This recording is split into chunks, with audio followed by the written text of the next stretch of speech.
لله وحده والصلاة والسلام على من لا نبي بعده أما بعد فأعوذ بالله من الشيطان الرجيم بسم الله الرحمن الرحيم الف لام میم تنزيل الكتاب لا ريب فيه من رب العالمين أم يقولون افتراه بل هو الحق من ربك لتنذر قوما ما أتاهم من نذير من قبلك لعلهم يهتدون الله الذي خلق السماوات والأرض وما بينهما في 6 أيام ثم استوى على العرش ما لكم من دونه من ولي ولا شفيع أفلا تتذكرون يدبر الأمر من السماء إلى الأرض ثم يعرج إليه في يوم كان مقداره 1000 سنة مما تعدون ذلك عالم الغيب والشهادة العزيز الرحيم إلى آخر الآية. صدق الله العلي العظيم وصدق رسوله النبي الكريم ونحن على ذلك من الشاهدين والشاكرين. اللهم ألهمنا رشدنا وأعذنا من شرور أنفسنا. اللهم وفقنا لما تحب وترضى من القول والفعل والنية. رب اشرح لي صدري ويسر لي أمري واحلل عقدة من لساني يفقهوا قولي. آمین یا رب العالمین. محترم حضرات، معزز سامعین، محترم خواتین، میری ماں اور بہنوں، میری بھائیوں، پیارے بچوں، آج کی گفتگو کا عنوان ہے سورہ سجدہ 21واں پارہ، پہلا رکوع. اس سورت کا نام سورہ سجدہ ہے کیونکہ اللہ تعالیٰ نے اس سورت میں سجدہ کرنے پر بڑی عمدہ تفصیل کے ساتھ بحث فرمایا ہے. سورت کا مضمون چونکہ سورت مکی ہے اس لیے عقائد پر گفتگو ہے اور فکر آخرت پر توجہ دلائی گئی ہے. اس سورت میں 3 رکوع ہیں، کل 30 آیتوں پر مشتمل ہے. پہلا لفظ ہے الف لام میم. یہ 3 لفظ ہیں الف لام میم. ان کو ملا کر نہیں پڑھا جائے گا، ان کو الگ الگ ہی پڑھا جائے گا. اسی واسطے ان کا نام ہے مقطعہ، کاٹ کاٹ کے پڑھے جانے والے حروف. ان کو کوئی شکل میں ملانا درست نہیں. الف الگ پڑھیں گے، لام الگ پڑھیں گے، میم الگ پڑھیں گے. اس کو علامہ پڑھنا جائز نہیں ہے. الف لام میم بالکل الگ الگ پڑھے جائیں گے. یہ اللہ تعالیٰ نے سورتوں کے شروع میں بطور چیلنج اور تحدی کے رکھا ہے کہ اگر تمہارا یہ دعویٰ ہے کہ قرآن اللہ کی کتاب نہیں ہے، بندے کا کلام ہے، تو ایک بندے نے ایسا بنا دیا، تم سارے بندے مل کے ترجمہ کر دو، اور اس کا ترجمہ کسی کو آتا نہیں. اس بات کی یہ دلیل ہے کہ یہ کلام اللہ کا کلام ہے. تو سورتوں کے شروع میں حروف مقطعات اسی واسطے لائے گئے ہیں. یہ راز ہے اللہ کے درمیان. بعض کہتے ہیں کہ اللہ نے نبی کو بتلایا اور نبی نے اس کو اپنے پاس راز رکھا، اور بعض کہتے ہیں کہ یہ اللہ کے پاس ہی ہے اس کا علم. اسی واسطے تمام مفسر لکھتے ہیں اللہ عالم بمرادہ بذالک. اس کا صحیح مفہوم اللہ ہی کو معلوم. دوسرا لفظ ہے تنزیل. تنزیل کے معنی آہستہ آہستہ اتارنا. سورہ قدر میں آیا ہے انا انزلنا، ہم نے اتارا قرآن. تو انزلنا کے معنی پورا ایک بارگی اتارا. جیسا کہ آسمان دنیا سے نقل کر کے نبی صلی اللہ علیہ وسلم کے دل پہ نازل ہوا تو یہ 23 سال لگے. لیکن لوح محفوظ سے نقل کر کے جو آسمان دنیا پر آیا ہے وہ ایک شب میں آیا ہے، اس کا نام شب قدر ہے۔ اسی واسطے وہاں انزلنا ہے اور یہاں لفظ تنزیل ہے۔ تنزیل مانے تھوڑا تھوڑا اتارنا، 1 آیت 2 آیت 4 آیت بقدر حاجت۔ تنزیل الکتاب، کتاب کا اتارنا، لا ریب فیہ، اس میں کوئی شک نہیں، یعنی کتاب کے اتارنے میں کوئی شک نہیں۔ یہ کتاب بندوں کے بس کی بات نہیں ہے، اللہ نے خود نازل فرمایا ہے، اور نزول کتاب میں کوئی شک کی گنجائش نہیں ہے۔ کس نے اتارا ہے؟ لا ریب فیہ، فرمایا من رب العالمین، رب العالمین کی طرف سے۔ اللہ کے تمام صفتوں میں سے ایک صفت رب ہے، جس کا ترجمہ ہے عدم سے وجود میں لانا اور پال کر آہستہ آہستہ درجہ کمال تک پہنچانا، یہ رب ہے۔ اسی ربوبیت کا تقاضا یہ ہے کہ ہمیں جہنم سے بچانے کے لیے اور جنت کی نعمتیں عطا کرنے کے لیے اس کتاب کو بھیجا ہے۔ اور وہ صرف ہمارا ہی رب نہیں ہے، رب العالمین وہ سارے جہان کا رب ہے۔ عالم کی جمع عالمین، 18,000 عالم ہیں، ان تمام کو پیدا کرنے والا اور عدم سے وجود میں لانے والا جو رب ہے، اسی نے اپنی محبت سے اس کتاب کو نازل کیا ہے۔ ام یقولون افترا، کیا وہ لوگ کہتے ہیں کہ محمد صلی اللہ علیہ وسلم نے گڑھ کے پیش کر دیا ہے؟ ام کے معنی یا، یقولون وہ لوگ کہتے ہیں، افطرا جھوٹ باندھ دیا۔ افطرا کے معنی جھوٹی بات، خود اپنا کلام کہہ دیا اور کہہ دیا کہ اللہ نے بھیجا ہے۔ کیا ایسا لوگ کہتے ہیں؟ بل حرف استدراک ہے، یعنی نہیں ایسا نہیں ہے، بلکہ حقیقت یہ ہے هو الحق من ربک، وہ تیرے رب کی طرف سے حق ہے۔ افطرا نہیں ہے، حقیقت ہے، بہتان نہیں ہے، بلکہ واقعتاً نفس الامر کے مطابق ہے کہ اللہ تعالیٰ نے جو آپ کا رب ہے اس کتاب کو ٹھیک ٹھیک بھیجا ہے۔ اور بھیجنے کا مقصد بتا دیا، لتنذر قوما، تاکہ آپ ڈرائیں۔ قرآن کریم کے نزول کا مقصد قرآن نے خود یہاں بتا دیا ہے، اور یہی بات سورہ ابراہیم میں آ چکی ہے، اور یہی بات سورہ یاسین میں آ چکی ہے، لتنذر، تاکہ آپ ڈرائیں۔ ڈرائیں کا مطلب اگر خدا کی بات نہ مانیں گے تو اللہ نے یہ عذاب تیار کر رکھا ہے، اس کو وارننگ دینا، یہ ہے لتنذر۔ کس کو ڈرائیں؟ قوماً، ایک ایسی قوم کو ڈرائیں، ما اتاہم من نذیر، جن کے پاس کوئی نذیر نہیں آیا، من قبل کا، آپ سے پہلے ان کے پاس کوئی نذیر نہیں آیا۔ نذیر کے معنی ڈر سنانے والا۔ ڈر سنانے والے رسول بھی ہوتے ہیں، نبی بھی ہوتے ہیں، نبی کے نائب بھی ہوتے ہیں، رسول کے بھیجے ہوئے قاصد بھی ہوتے ہیں۔ جو بھی اللہ کا پیغام پہنچائے وہ نذیر ہے، لیکن اس طرح ہی شریعت میں نذیر کے معنی اللہ سے ڈرانے والا جس کو اللہ نے بھیجا ہو، نبی اور رسول۔ یہاں اسی معنی میں ہے کہ کفار قریش کو ڈرانا ہے جن کے پاس آپ سے پہلے کوئی نذیر نہیں آیا۔ یہی بات سورہ یاسین میں آ چکی ہے کہ ان کے آبا و اجداد کے پاس کوئی رسول نہیں آیا، فہم غافلون، تو وہ غافل رہ گئے۔ اس آیت کو سن کر یہ ذہن میں اشکال آ سکتا ہے کہ جب ان کے پاس کوئی رسول اور نذیر آیا ہی نہیں تو ان کا قصور کیا ہے غلط راستے پر چلنے میں؟ قرآن کریم کی کئی آیتوں میں آیا ہے کہ دنیا کی کوئی امت ایسی نہیں ہے جن میں کوئی رسول اور نذیر نہیں آیا۔ لکل امت رسول کا، ہر رسول ہر امت کے واسطے ایک رسول ہے، ولکل امت، ہر امت کے واسطے ایک رسول ہے۔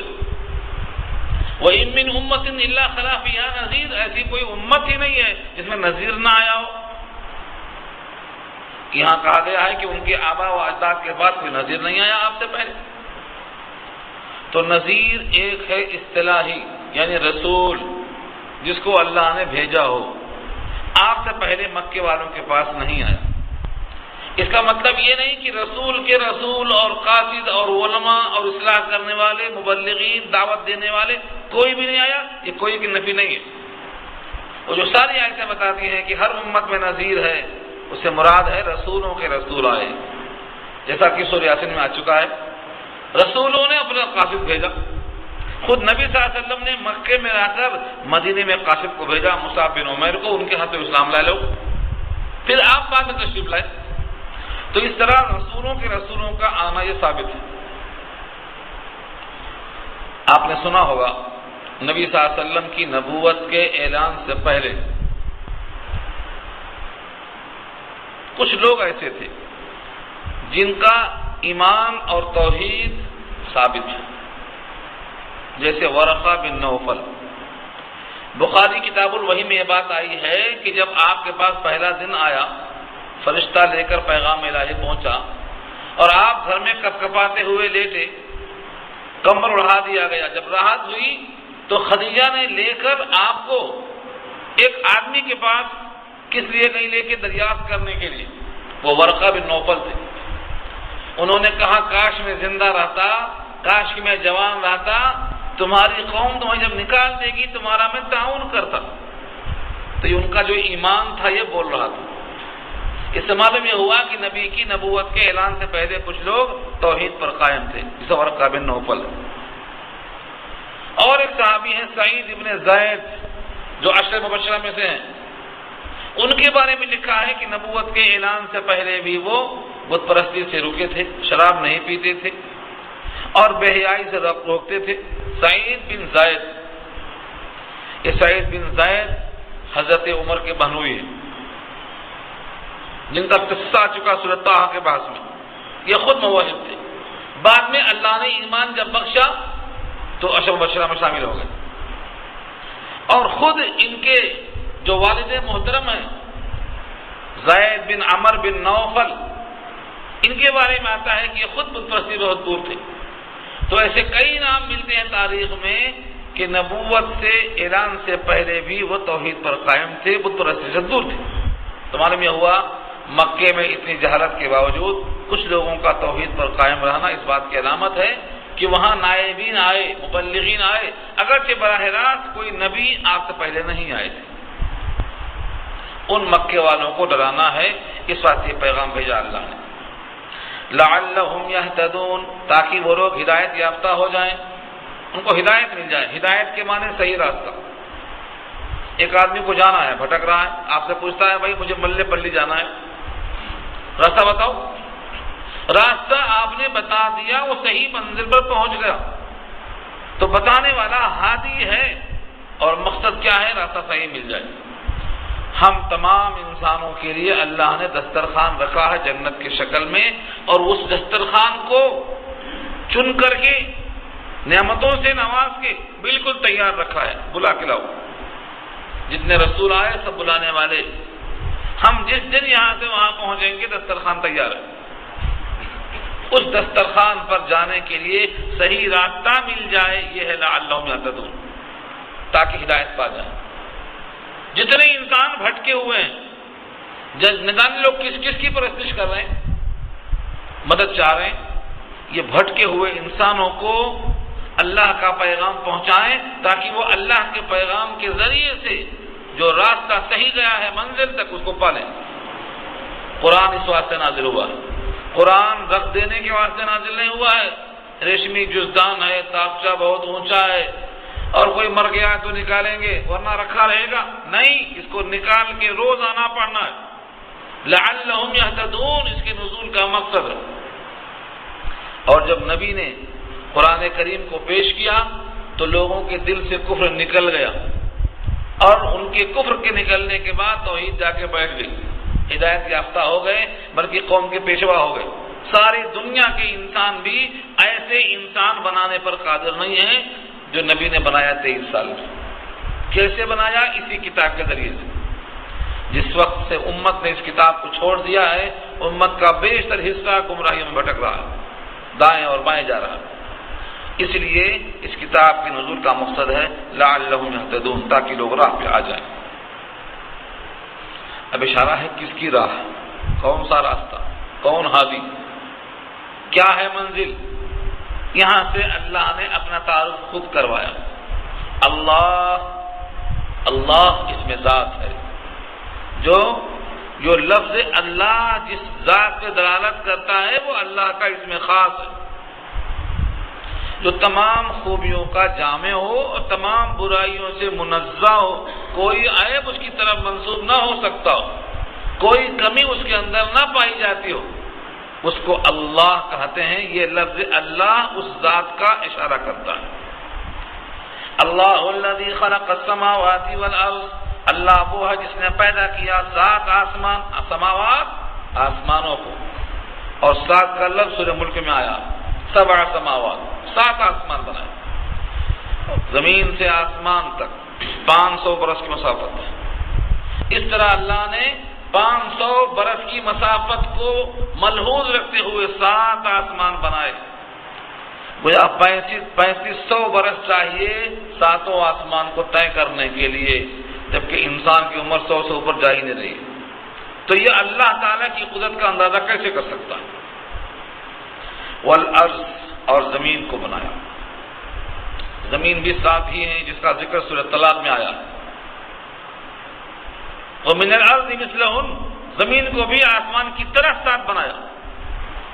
یتنزل الامر بینہن، ان 7 زمینوں میں اللہ کا حکم اترتا ہے، انبیاء آتے ہیں، ان 7 میں مخلوقات خدا کا حکم پر چلتی ہے۔ تو یہ اللہ کی عظیم قدرت ہے، بندہ اللہ کی عظیم قدرت کو اپنے محدود عقل میں تول نہیں سکتا۔ وما بینہما فی 6 ایام، اور جو کچھ زمین و آسمان میں ہے ان کے درمیان کی مخلوق کو بھی 6 دن میں پیدا کیا۔ فی 6 ایام، 6 دن میں، جبکہ اللہ کی شان یہ ہے کہ وہ کن کہے تو چیز تیار ہو جاتی ہے، لیکن 6 دن کا وقفہ اس واسطے لگایا گیا تاکہ بندوں کو یہ معلوم ہو کہ دنیا دارالاسباب ہے، اسباب کے تحت یہاں کام ہوتے ہیں۔ کھیتی کریں گے غلہ پیدا ہوگا، کپڑا بنیں گے بدن ڈھکے گا۔ اگر آپ اسباب اختیار نہیں کریں گے تو دنیا کو اللہ نے اسباب کے تحت رکھا ہے۔ پھر جب زمین اور آسمان تھے ہی نہیں تو 7 دن بنتا کیسے؟ یعنی جتنا وقت ہوتا ہے 6 دن میں، اتنے وقت میں اللہ نے بنایا ہے زمین کو اور آسمان کو اور بیچ کی مخلوقات کو۔ ثم استوى على العرش، پھر مستوی ہوا عرش پہ۔ عرش پہ مستوی ہونا یہ متشابہات میں سے ہے۔ اللہ نے پیدا کیا عرش کو، عرش بھی نہیں تھا، عرش کا خالق بھی اللہ ہے۔ اس واسطے آپ پڑھتے ہیں قرآن میں وَهُوَ رَبُّ الْعَرْشِ الْعَظِيمِ، عرش عظیم کا بھی وہ رب ہے، اور رب جس نے عدم سے وجود بخشا، نہیں تھا اب ہے، تو رب کو بھی اسی نے پیدا کیا۔ 7 زمین اور 7 آسمان جب پیدا کیا تو ان آسمانوں پر جو عرش ہے اس عرش کو پیدا کیا، اس عرش پہ کرسی ہے، کرسی کو پیدا کیا، وہ سب کا رب ہے، سب اس کی مخلوق ہے۔ اسی لیے جب عرش نہیں تھا، کرسی نہیں تھی، زمین و آسمان نہیں تھے، لیکن اللہ کا وجود ان تمام کے وجود کا ذریعہ بنا، اسی واسطے هو الاول کا، ایسا اول کہ اس سے پہلے کچھ نہیں۔ اللہ عرش کا، مخلوق کا اور کرسی کا کسی کا محتاج نہیں ہے، سب اس کے مربوب ہیں، سب اس کے محتاج ہیں۔ اللہ عرش پہ مستوی ہوا، عرش پہ مستوی ہونا اس کی شان کے مطابق ہے، وہ کیسے مستوی ہے عرش پہ یہ بندہ نہیں سمجھ سکتا ہے۔ البتہ یہ بات طے ہے کہ اللہ محدود نہیں ہے، لا محدود ہے، اسے کسی سمت میں مقید نہیں کیا جا سکتا ہے، وہ ہر سمت میں۔ جو لوگ کہتے ہیں سمت علیہ میں اوپر ہے اور نیچے نہیں ہے، یہ ان کا قول بے دلیل ہے۔ اللہ لا محدود ہے، اس کو اوپر محدود نہیں کر سکتے، اس کو معلق نہیں کر سکتے، یہ عیب ہے، اور اللہ عیب سے پاک ہے۔ اسی لیے اللہ زمین میں، آسمان میں اپنی شان کے مطابق ہے۔ اللہ نے خود کہا ہے وَهُوَ الَّذِي فِي السَّمَاءِ إِلَٰهٌ وَفِي الْأَرْضِ إِلَٰهٌ، وہی معبود زمینوں میں ہے، وہی معبود آسمانوں میں۔ وَهُوَ الَّذِي فِي السَّمَاءِ إِلَٰهٌ وَفِي الْأَرْضِ إِلَٰهٌ، 25واں پارہ سورہ زخرف کی آیت۔ زمین میں بھی وہی معبود، یعنی اسی کی بندگی آسمان میں، اسی کی بندگی زمین میں، وہ ہر جگہ معبود ہے۔ ما لکم من دونہ من ولی ولا شفیع، نہیں ہے تمہارے لیے اس کے سوا کوئی ولی اور کوئی شفیع۔ ولی کے معنی ولایت کرنے والا، مدد کرنے والا، حمایت کرنے والا، اور شفیع کے معنی سفارش کرنے والا۔ اللہ اجازت نہ دیں تو کوئی شفیع نہیں، اللہ نہ چاہیں تو کوئی حمایت نہیں، اور اللہ چاہیں تو سفارش کے واسطے اجازت دے دیں۔ اسی لیے جب تک اللہ کی اجازت نہ ہو نہ کوئی سفارشی ہے نہ کوئی حمایتی ہے۔ جب یہ بات ہے تو سب کو چھوڑ کے ہمیں اللہ کو راضی کرنا ہے، اللہ کو ہمیں اپنے لیے محور بنا کر اسی کی پرستش کرنا ہے کہ وہ چاہے تو سب کچھ ہو سکتا ہے۔ افلا تتذکرون، کیا تم تذکر اور دھیان نہیں دیتے؟ کیا تم سوچتے نہیں کہ ساری چیزیں اللہ کی مشیت کی تابع ہیں؟ تم کو ساری انسانیت کی فکر لگی ہے لیکن اپنے حقیقی مالک کی فکر نہیں ہے، جس نے تم کو وجود بخشا ہے، جس کے مرضی کے بغیر کوئی سفارش نہیں کر سکتا ہے، جس کے چاہے بغیر کوئی حمایتی کھڑا نہیں ہو سکتا ہے۔ تمہیں تذکر کرنا چاہیے، بیان کرنا چاہیے۔ یدبر الامر من السماء الى الارض، وہ تدبیر کرتا ہے آسمان سے زمین تک، آسمان سے زمین تک۔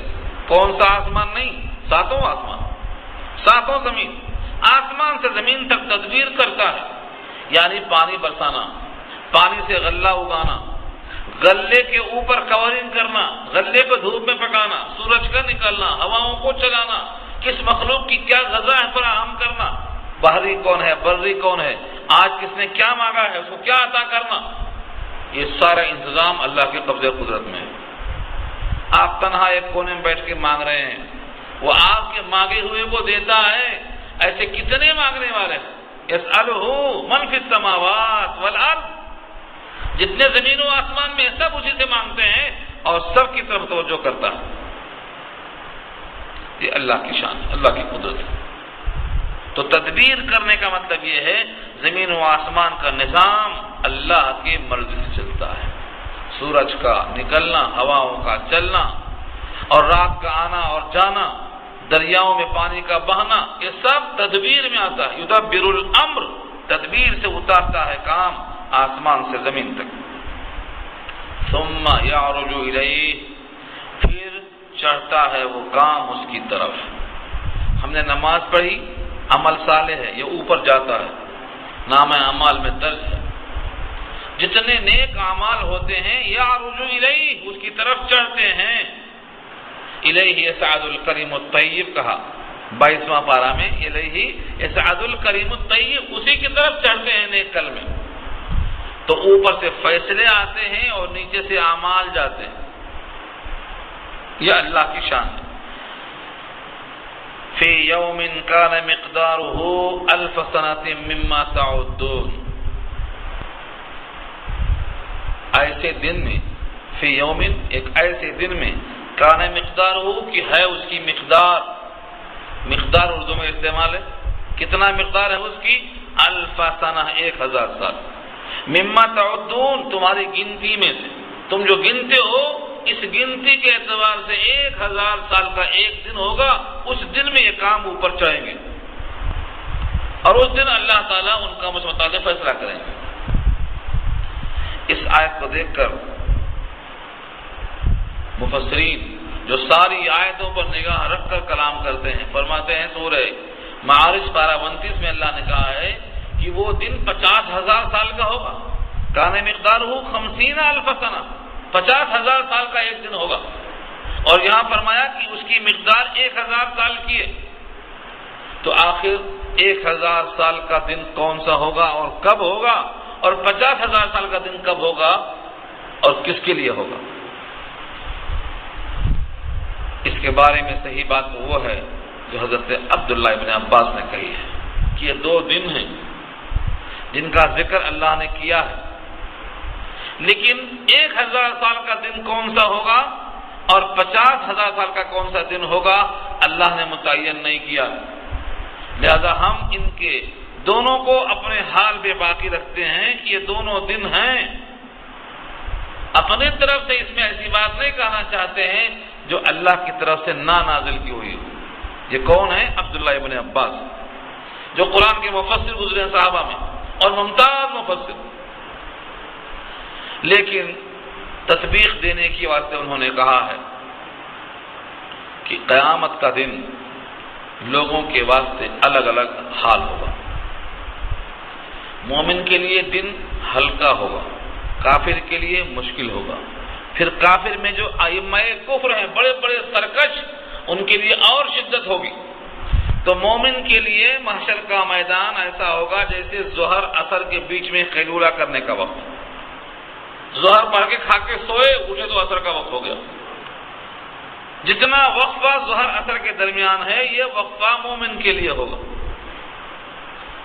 جو مجرم ہوں گے ان کے واسطے 1000 سال کا دن ہوگا، اور جن کے لیے بہت زیادہ شدت ہوگی ان کے لیے 50,000 سال کا دن ہوگا۔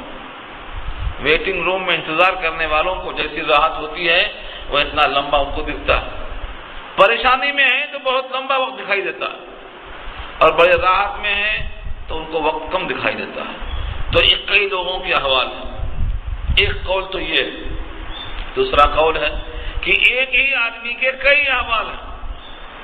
پہلے وہ دن شدت کے اعتبار سے 1000 سال کا ہوگا، اور بعد میں وہی شدت جب بڑھ جائے گی تو وہی ایک دن 50,000 سال کا ہوگا، لیکن اس سے کم کی گنجائش نہیں ہے۔ اللہ تعالیٰ نے یہ دن کو مقرر کیا ہے، تمہاری گنتی جو بھی ہے اسی گنتی کے اعتبار سے 1000 برس کا وہ ایک دن ہوگا، اس میں سب کے کام چڑھیں گے اور اللہ تعالیٰ اس کا فیصلہ فرمائیں گے۔ اب اللہ کا علم دیکھو، اللہ کا علم کتنا محیط ہے۔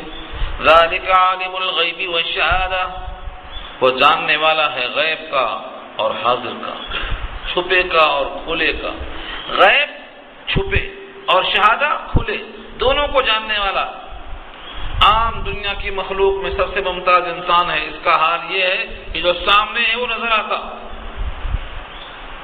آنکھ سے بھی روشنی آئے اور خارجی روشنی بھی ہو تو نظر آتا ہے، ورنہ آنکھ سے نظر نہیں آتا۔ اگر اندھیرا ہو جائے تو آنکھ کی روشنی کام نہیں کرتی، اور اگر باہر روشنی ہو، آنکھ کی روشنی کم ہو جائے تبھی کام نہیں کرتی۔ داخلی روشنی بھی ہو، خارجی روشنی بھی ہو تو نظر آتا۔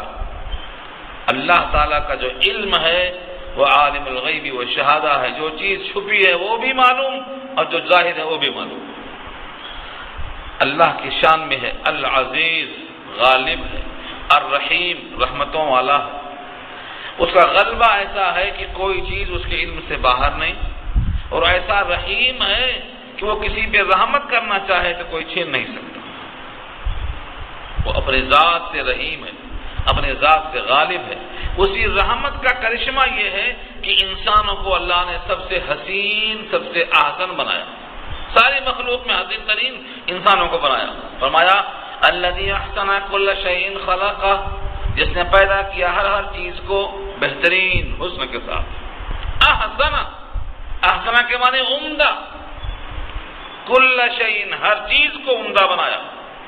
الذی احسن کل شیء خلقہ، پیدا کیا اس نے تو عمدہ بنایا۔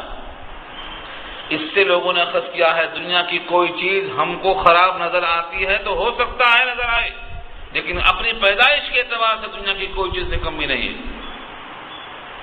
خنزیر بظاہر لگتا ہے کہ یہ بہت خراب ہے، لیکن خرابی کی مثال دینے کے لیے وہ سب سے عمدہ ہے۔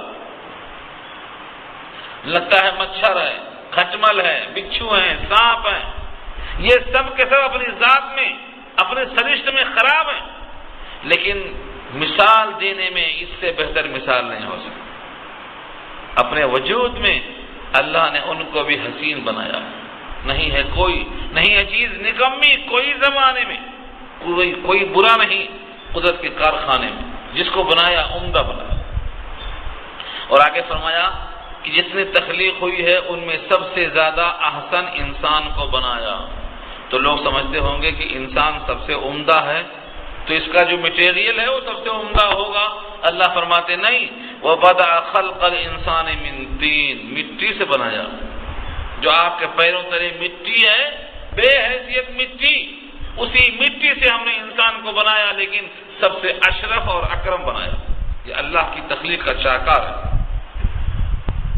بعض دفعہ لوگ کہتے ہیں بھائی چیز اچھی تھی، مٹیریل اچھا تھا، اس واسطے اچھی تیار ہوئی۔ اللہ فرماتے ہیں یہ تو مٹی سے بنایا میں نے، لیکن سب سے اشرف ہے، سب سے اکرم ہے، سب سے احسن ہے، سب سے عمدہ، یہاں تک کہ زمین پر خلیفہ بن کے بیٹھا اللہ نے بنایا۔ وَبَدَأَ خَلْقَ الْإِنسَانِ مِنْ طِينٍ، اور شروع کیا انسان کی تخلیق کو مٹی سے۔ پہلے آدم ہیں جو انسان ہیں، ان کو اللہ نے مٹی سے بنایا، مٹی سے۔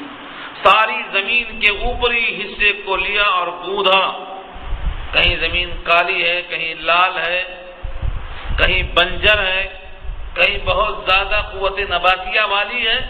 تو جیسی زمین کا جو خمیر تیار ہوا، انسانوں میں بھی لال، پیلے، گورے، ذہین، بدھو، بے عقل سب قسم کے انسان پیدا ہوتے ہیں، یہ زمین کے خواص کی وجہ سے، جس کو جیسا چاہا بنا دیا اللہ نے۔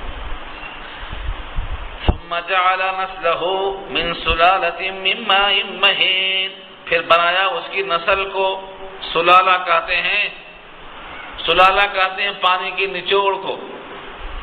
انسانیت کا نچوڑ کیا ہے؟ اس کو جوہر کہا ہے، وہ ہے سلالہ، مراد ہے منی کے قطرے، من ماء مہین، ذلیل اور حقیر پانی۔ بعض کہتے ہیں مہین کے معنی ذلیل کے آتے ہیں مگر وہ ناپاک نہیں ہوتا، لیکن احناف کہتے ہیں اللہ نے اس کو مہین اسی بات سے کہا ہے کہ اس کے خروج سے غسل واجب ہوتا ہے۔ اگر وہ بذات خود اپنے وجود میں مہین نہیں ہے اور وہ حقیر نہیں ہے تو اس کے خروج سے غسل کیوں واجب ہوتا ہے؟ اسی واسطے وہ ناپاک ہے۔ بعض دوسروں کی رائے الگ ہے، لیکن یہاں اللہ نے فرمایا کہ وہ پانی بے قدر پانی ہے، بے حیثیت پانی ہے، اس کی کوئی حیثیت نہیں۔ ایسے بے حیثیت بے قدر پانی سے ہم نے انسان کو تیار کیا ہے، تب بھی سب سے اشرف بنا۔ یہ اللہ کی تخلیق کا شاہکار ہے۔ ثم سواہ، پھر ہم نے اس کو ٹھیک ٹھیک بنایا۔ ٹھیک ٹھیک کا مطلب کیا ہے؟ بدن کے عضو کو آپ دیکھو جتنا مناسب چاہیے، مثلا ہاتھ کو کتنا لمبا ہونا چاہیے جسم کی لمبائی کے اعتبار سے، انگلیاں کتنی لمبا ہونا چاہیے ہاتھ کی لمبائی سے، کتنی موٹا ہونا چاہیے جسم کی جسامت کے اعتبار سے، چہرے پر ناک کے اعتبار سے ہونٹ کیسے ہونا چاہیے، اور آنکھ کے اعتبار سے ان کی پلکیں کیسے ہونا چاہیے، اس کو کہتے ہیں سوا۔ انسان کو اللہ نے ثم سواہ، اس کو برابر کیا، بالکل برابر۔ ایک ایک انسان کے انگوٹھوں کے نشان کو، اس کے چہرے کو ایسا سنوارا ہے کہ کائنات میں آپ کی طرح کوئی چہرہ آپ کو نظر نہیں آئے گا۔ یہ سنوارا ہے اللہ نے، حالانکہ 1.25 انچ ہے، 1.25 انچ کا کالا گورا پیلا تینوں رنگ ہے، اس میں چوتھا کوئی رنگ ہی نہیں، یا تو گورا ہوگا یا تو کالا ہوگا یا تو سانولا ہوگا۔ 1.25 انچ کا چہرہ ہے، اور سب کے اندر یہی 2 آنکھ ہے، 2 ناک ہے، ناک کے 2 سوراخ ہیں، 2 ہونٹ ہیں، لیکن کسی کی شکل کسی سے ملتی نہیں۔ یہ سواہو ہے، برابر کیا ہم نے، ٹھیک ٹھیک بنایا۔ جس اللہ نے ہمارا اتنا لحاظ کیا کہ ہم پلہ نہیں بنایا کسی کو، ہم اس بنانے والے کا ہم پلہ بتوں کو بناتے، مخلوق کو بناتے، درختوں کو بناتے، آگ کو بناتے، بے حیثیت مخلوق کو بناتے۔ جس اللہ نے ہمارا اتنا لحاظ کیا، ہم اس اللہ کے ساتھ یہ سلوک کرتے ہیں کہ مخلوق جو بے حیثیت ہیں ان کو ملاتے خالق سے۔ اذ نسویکم برب العالمین، رب العالمین کی شان کیسی ہے، اس مخلوق کی عاجزی کیسی ہے، ہم دونوں کو برابر کر دیتے۔ یہ شرک ہے، یہ ناقابل برداشت جرم ہے۔ اللہ نے فرمایا وَنَفَخَ فِيهِ مِن رُوحِهِ، جب پتلا تیار ہوا، سنوار دیا، ڈھال دیا، نفخہ پھونک مارا اس کے اندر، ہماری روح سے ایک جان ڈالا۔ جب بچہ ماں کے پیٹ میں ہوتا ہے، 4 مہینہ جب پورا ہو جاتا ہے، اس کے اندر اللہ روح ڈال دیتے ہیں، اور فرشتہ جو رحم میں متعین ہے، اس کی بات پوری سورہ مومنون پر 18 میں آ چکی ہے۔ وہ فرشتہ پوچھتا ہے یا اللہ یہ ساقط ہوگا یا باقی رکھا جائے گا؟ حکم ہوتا ہے ساقط ہوگا تو رحم ساقط کر دیتا ہے، اور حکم ہوتا ہے یہ باقی رہے گا تو رحم اس کو باقی رکھتا ہے۔ پھر فرشتے کو حکم ہوتا ہے لکھ دے، وہ پوچھتا ہے کیا لکھ دوں؟ حکم ہوتا ہے اس کی 4 چیزیں ابھی لکھ دے، اس کی موت کب ہوگی، اس کا رزق کتنا ہوگا، اس کا عمل کیسا ہوگا، یہ شقی ہوگا یا سعید ہوگا، یعنی خوشبخت ہوگا یا بدبخت ہوگا، جنتی ہوگا جہنمی ہوگا، ابھی لکھ دو۔ لکھا جا چکا ہے، ہم میں سے کوئی جتنے یہاں بیٹھے ہیں نہیں، سارے عالم کے انسانوں کا لکھا جا چکا ہے جب ماں کے پیٹ میں تھا، مگر کیا لکھا ہے ہم کو نہیں معلوم۔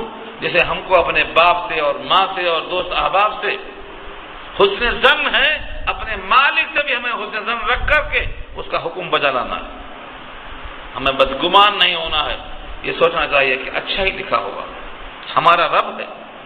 ہم کو چاہتا تو کیڑا مکوڑا بناتا، حشرات الارض چرند و پرند بناتا، درخت بنا کے چھوڑ دیتا، لیکن سارے مخلوقات میں سب سے اشرف بنایا۔ اتنا احسان کیا ہے تو یہ احسان یہ بھی کیا ہے کہ صاحب ایمان بنایا ہے، تو یہ بھی امید رکھو کہ جنت میں ہمارا مکان تیار ہوگا۔ اس طرح سے حسن ظن رکھ کر کے آگے بڑھنا ہے۔ وَجَعَلَ لَكُمُ السَّمْعَ وَالْأَبْصَارَ، اور بنایا تمہارے واسطے کان اور آنکھ، والافئدہ اور دل۔ تب بنا دیا، باہر نکل کے مانگنے کے لائق ہوئے تب بنایا؟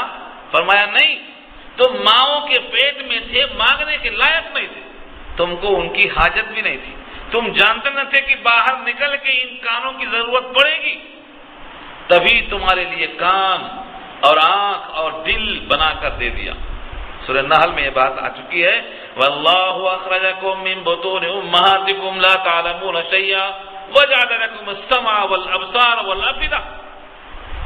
مگر تم بہت شکر تھوڑا کرتے ہو، تمہارے کان کا حق کیا تھا کہ صرف میری بات سنتے، تمہاری آنکھ کا حق کیا تھا کہ تم صرف میری آیتیں دیکھتے، تمہارے دل کا حق یہ تھا کہ تم دل میں مجھے رکھتے، مگر تم نے شکر بہت کم کیا، ان کا استعمال صحیح نہیں کیا۔ ماؤں کے پیٹ ہی میں اللہ نے تمہارے واسطے کان اور آنکھ اور دل بنا کر دے دیا۔ قلیلا ما تشکرون، بہت تھوڑا ہے وہ جو تم شکر کرتے ہو، صرف کھانا کھانے کے بعد شکر الحمدللہ بولتے ہو، بقیہ یاد نہیں آتا۔ قلیل ہے وہ ما تشکرون جو تم شکریہ ادا کرتے ہو، تم تو اللہ کی نعمتوں کا شکریہ ہر آن کرو تب بھی مکمل نہیں کر سکو گے۔ اتنی نعمتیں ہیں کہ تم گن نہیں سکتے، تو ان نعمتوں کا شکریہ ادا کیسے ہو سکتا ہے؟ قلیلا ما تشکرون، بہت تھوڑا ہے وہ جو تم شکریہ ادا کرتے ہو۔ اس ناشکری میں لوگ کیا کہتے ہیں؟ اتنی قدرت والا رب جس نے تم کو پیدا کیا جب تم تھے ہی نہیں، اب وہ تم موجود ہو، تم کو مار کے دوبارہ زندہ کرے گا، تو تم کو شک ہوتا ہے کہ ہم کو دوبارہ کیسے پیدا کرے گا؟ ہم جب مٹی میں مل جائیں گے، ہڈیاں ہماری مٹی بن جائیں گی، اب کیسے پیدا کرے گا؟ جب کچھ نہیں تھے پیدا کر دیا، اب کچھ ہیں تو پیدا کرنا مشکل کیسے ہو گیا؟ وقالو، اور کہتا ہے کون؟ یہ اس کا حال ہے جو بندے مومن نہیں ہے، ورنہ مومن والا تو کہتا ہے اللہ حافظ پہ قادر ہے، وہ جو چاہے وہ کر سکتا ہے، اس کی شان ہے فعال لما یرید، جو ارادہ کرے کر گزرتا ہے۔ قالوا اذا ضللنا فی الارض، کہتے ہیں جب ہم رل مل جائیں گے زمین میں، مل جائیں گے زمین میں، زمین ہمیں کھا جائے گی، ہڈیاں مٹی بن جائیں گی، گوشت مٹی بن جائے گا، چمڑے مٹی بن جائیں گے، مٹی میں جا کر ہمارا پورا وجود لحمیہ ختم ہو جائے گا۔ ضللنا فی الارض اِنَّا لَفِي خَلْقٍ جَدِيدٍ، کیا ہم ہوں گے نئی تخلیق میں؟ پھر سے پیدا کریں گے، ہم پیدا دوبارہ کیے جائیں گے؟ اصل میں ان کو یہ شک نہیں ہے کہ دوبارہ ہم پیدا کیے جائیں گے، بلکہ وہ اپنے رب کی ملاقات کا انکار کرنا چاہتے ہیں۔ کون رب؟ کیسا رب؟ کہاں کی ملاقات؟ کیسا حساب؟ کیسی جزا؟ کیسا بدلہ؟ حقیقت میں وہ رب کی ملاقات کا انکار کرنا چاہتے ہیں، اور رب کی بے نیازی کا عالم یہ ہے جو رب سے ملنا چاہتا ہے رب اس سے ملنا چاہتے، اور جو رب سے نہیں ملنا چاہتے رب بھی ان سے نہیں ملنا چاہتے، ان کو دیکھیں گے بھی نہیں۔ من احب لقاء اللہ احب اللہ لقاءہ ومن کرہ لقاء اللہ کرہ اللہ لقاءہ، ان کافروں کا حال یہ ہے کہ حقیقت میں وہ اللہ کی ملاقات کا انکار کرنا چاہتے ہیں. بل ہم بلقاء ربہم کافرون، بلکہ وہ لوگ اپنے رب کی ملاقات کا انکار کرنے والے ہیں، ملاقات کا انکار کرتے ہیں.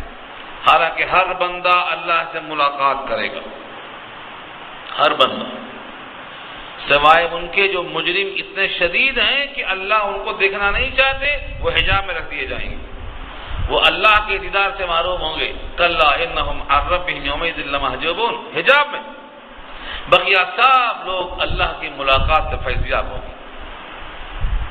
اللہ فرماتے ہیں تم اگر رب کی ملاقات کا انکار کرتے ہو تو یہ بتاؤ کہ تمہاری روح کون قبض کرتا، کس کے حکم سے قبض کرتا، کہاں لے کے جاتا؟ تم کسی کے ماتحت نہیں ہو تو مرتے کیوں ہو؟ روک لو خود کو، روک لو اپنے آپ کو. تم کسی کے ماتحت نہیں ہو، آزاد ہو، تو کیوں تمہیں بچپن سے بڑھاپا آیا شباب کو روک لیے ہوتے؟ چہرے پہ جوانی کے آثار سے کھردرا چہرہ لے کے کیوں جیتے ہو؟ اپنے چہرے کو روک لیے ہوتے. تمہیں جیسے اپنے وجود میں تغیر پہ اور انقلاب پہ کوئی طاقت نہیں ہے، ہمارا جب فرشتہ جائے گا روح نکالنے کے لیے تو تم اپنے آپ کو روک نہیں سکو گے.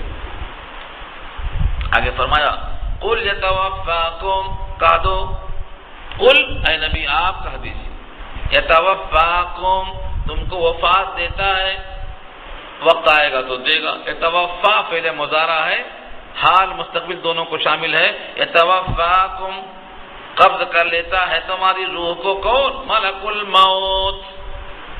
ملک الموت، ملک فرشتہ اور موت موت کا فرشتہ. اللہ نے بہت سارے فرشتے پیدا کیے ہیں، ان میں سے ایک فرشتہ ہے موت کا جس کا نام ملک الموت ہے، اسرائیل جسے ہم کہتے ہیں. یہاں صیغہ واحد ہے. لوگ سمجھتے ہیں کہ ایک ہی فرشتہ ہے، ایک ہی نہیں ہے. ایک فرشتہ اصل سردار ہے، اس کے ماتحت بہت فرشتے ہیں. وَلَوْ تَرَىٰ إِذْ يَتَوَفَّى الَّذِينَ كَفَرُوا الْمَلَائِكَةَ، جب فرشتے روح نکالیں گے کافروں کی تو ملائکہ جمع ہے، بہت سارے فرشتے. حضرت اسرائیل کو اللہ نے یہ کام عطا فرمایا ہے کہ وہ لوگوں کی روح نکالے، مگر اپنی مرضی سے نہیں، اللہ کے حکم سے. اللہ نے مسلط کیا. قل یتوفاکم ملک الموت، کہا دو تمہاری روح کو قبض کرتے ہیں ملک الموت یعنی موت کا فرشتہ. الذی وکل بکم، جو تم پر مسلط کیا گیا، وکلا مسلط کیا گیا تم پر. ثم الی ربکم ترجعون، پھر تم سب لوٹائے جاؤ گے اپنے رب کی طرف. یہ آخری آیت ہے رکوع کی.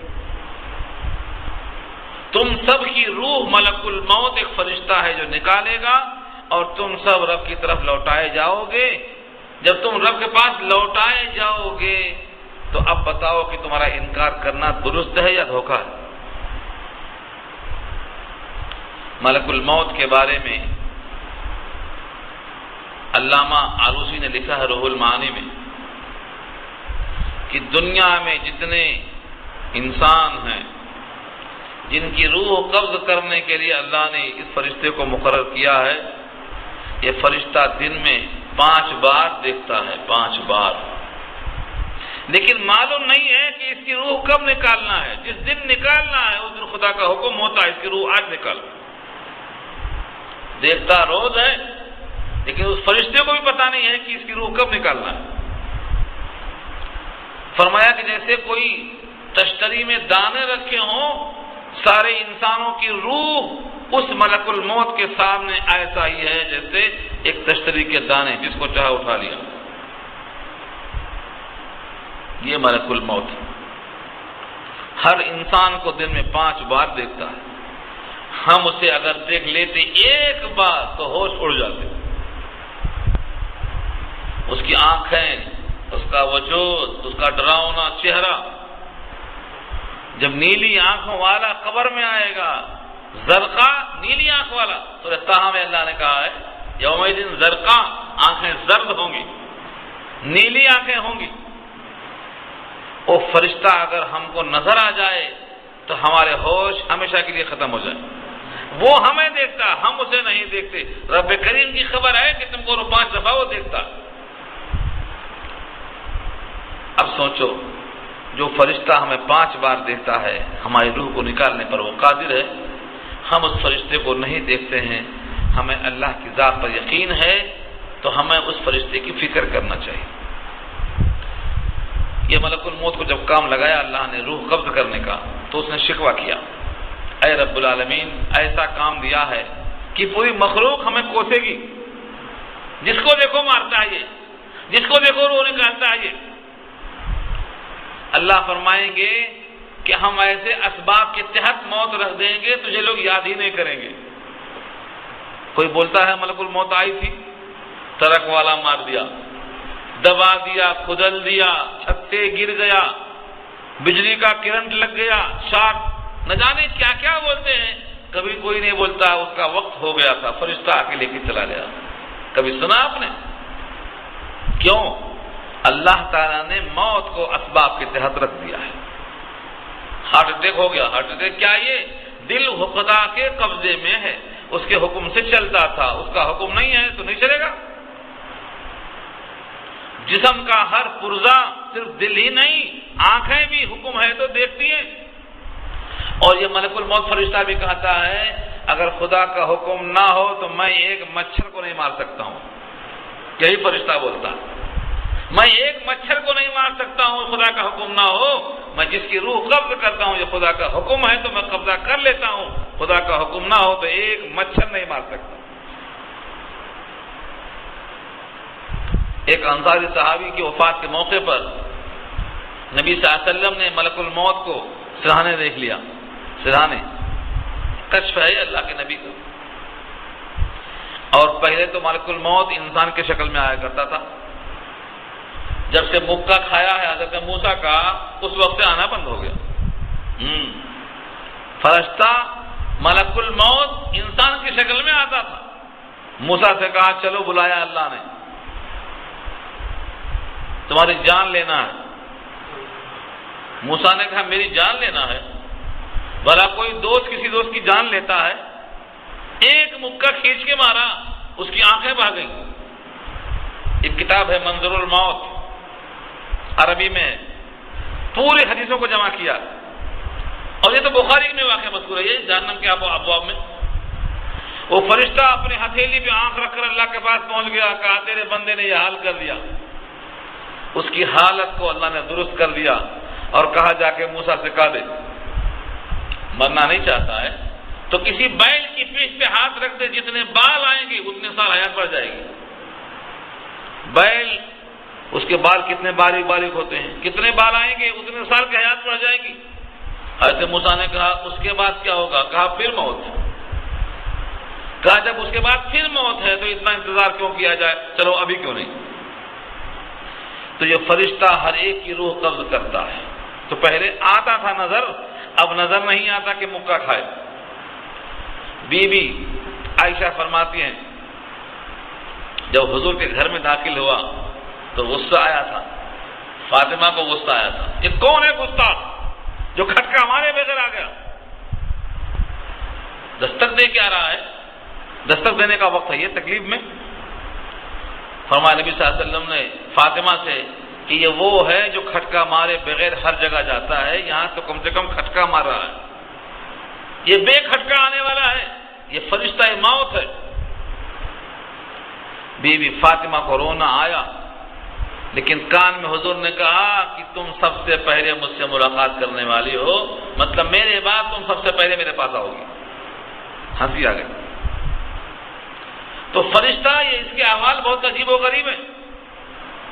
وہ انصاری صحابی کے سرانے جب حضور نے دیکھا تو کہا دیکھو یہ میرے صحابی ہیں، ان کی روح نکالنے میں ذرا آسانی کا خیال کرنا۔ اس فرشتے نے کہا آپ بے فکر رہیں، میں یہی ایک نہیں ہر مومن کی روح بہت آسانی سے نکالتا ہوں۔ یہاں تک کہ جب فرشتہ مومن کے پاس آتا ہے، روح کا وقت قبض کرنے کا ہوتا ہے، ابن ماجہ کی روایت کے مطابق تو کہتا ہے آپ کے رب نے آپ کو سلام کہا ہے اور بلایا، یہ کہتا ہے چلو، نکل جاتی روح۔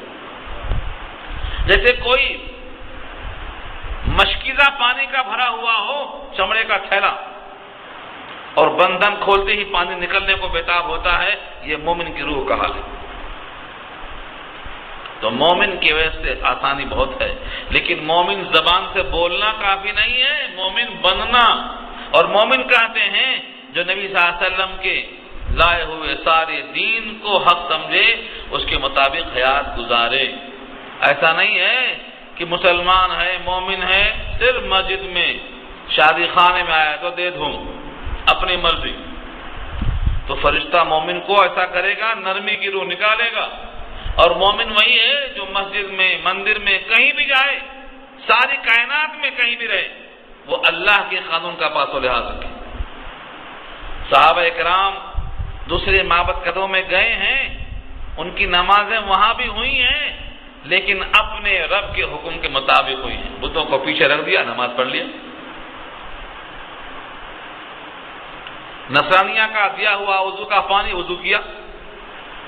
تو ملک الموت مومن کے واسطے کوئی تکلیف دہ نہیں ہے، بلکہ تحفہ لے کر آئے گی، آپ کے رب کا سلام، پھر تحفہ ہے کہ بلاوا آیا، اور جس کو رب نے بلایا ہے وہ دسترخوان تیار ہے، چلیے کھانا حاضر ہے۔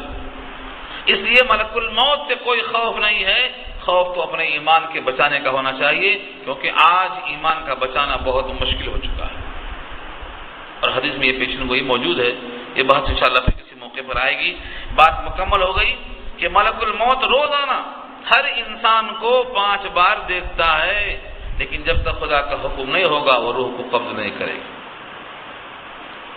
اس پر ایک پرانا قصہ یاد آیا مجھے۔ کسی گھر میں بڑھیا کا انتقال ہوا، سب لوگ رو رہے ہیں۔ کچھ نے کہا بھائی بڑھیا بہت بڑی ہو گئی تھی، اگر یہ نہ مرتی تو کیا کرتے تم؟ رکھ کے اچار ڈالتے کیا اس کو؟ کیا کرتے؟ اس کے مرنے پر اس میں رونے کی کیا ضرورت؟ تو کہا کہ بڑھیا کے مرنے پر نہیں رو رہے ہیں، رو رہے اس بات پر ہیں کہ اب ملک الموت نے گھر دیکھ لیا ہے، یہ ہے اصل خدشہ۔ تو حقیقت یہ ہے کہ اب نہیں دیکھا، روزانہ 5 دفعہ دیکھا، اب یہ احساس دلا دیا ہے، یہ احساس دلا کر ہی موت ہوتی ہے۔ ملک الموت جب آئے گا فرشتہ تو کہے گا میاں تم بے خبر ہو، تمہیں یہ خبر نہیں کہ تم کو ہم نے کچھ پیغام بھیجا تھا، اطلاع دی تھی، تمہارے بال سفید ہو گئے تھے، یہ ہماری طرف سے خبر تھی کہ ہم آنے والے ہیں، تمہاری کمر جھک گئی تھی، تمہارا بدن کمزور ہو گیا تھا، تمہارے دانت گر گئے تھے، تمہاری نگاہیں کمزور ہو گئی تھی، جسم میں درد شروع ہو گیا تھا، یہ ہمارے سب قاصد تھے، پیغام تھے ہمارے کہ ہم اب آنے والے ہیں۔ سارے پیغامات کو تم نے کیئر نہیں کیا، اب تم کرو کیئر یا نہ کرو، ہم تو پہنچے ہیں، اب چلنا ہے۔ لیکن تو یہ مت سمجھو کہ اچانک نہیں، بتا کر پورے احوال کے ساتھ۔ تو یہ اللہ کا فرشتہ ہے، اللہ کے حکم سے سر منہ انحراف نہیں کر سکتا، یہ بندے پر مسلط ہے، روح نکالنے پر وہ قادر ہے۔ اور جب یہاں سے روح نکلتے نظر آتی ہے تو اب انکار کے کوئی معنی نہیں ہے کہ مرنے کے بعد پھر زندہ کیسے ہوں گے، یہی فرشتہ پھر روح داخل کر دے گا۔ اور جو ایک کی موت پر قادر ہے وہ سب کی موت پر قادر ہے۔ اسی لیے بندے کو چاہیے کہ ہمیشہ اپنے احوال پر نگاہ رکھے، اپنی منزل جو جنت ہے اس کے حاصل کرنے کی ہر آن فکر میں لگا رہے۔ اللہ تعالیٰ عمل کرنا آسان فرمائے۔ دعا کر لیجیے۔